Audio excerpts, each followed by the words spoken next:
Cada día le cuesta más al ciudadano enfrentar a ese ogro filantrópico, como denominó Octavio Paz, al Estado, que genera una serie de elementos que hacen la vida miserable de las personas. Ahora el IPS está exigiendo que las personas que reciben medicamentos por algún problema de salud tengan que comprobar ante una autoridad pública, ante un escribano, de que ellos están vivos, para lo cual no solo que debe llevar el documento, estar presente y dos testigos, sino pagar al escribano 200.000 guaraníes.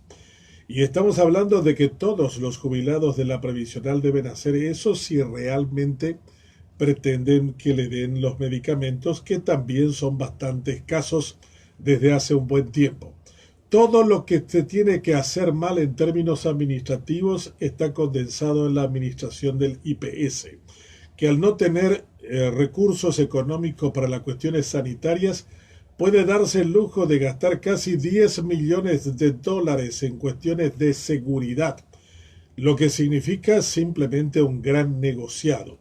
Y allí es donde vemos cómo tampoco los consejeros que representan los intereses de los sectores que aportan para que exista el IPS no se hacen oír ni representan la defensa de quienes los colocaron en dicho lugar.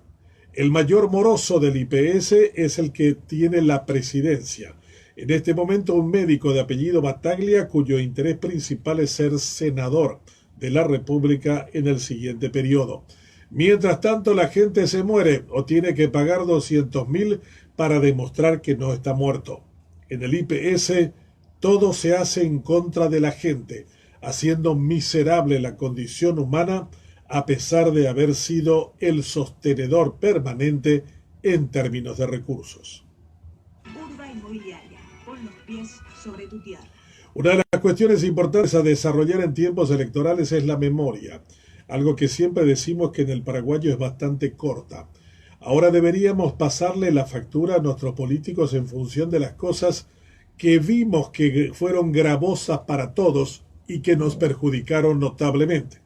El exministro de Hacienda y candidato de uno de los movimientos colorados, Santiago Peña, debe rendir cuentas de todo aquello que no hizo cuando debía hacerlo por el mandato del cargo que tenía, ya sea como miembro del directorio del Banco Central del Paraguay primero y como ministro de Hacienda posteriormente, en un gobierno que sobreendeudó el país y que fundamentalmente dilapidó recursos en varios proyectos públicos, como el caso del Metrobús, que tanta angustia, tanta frustración y tanto dinero ha generado en términos de dolores para la gente.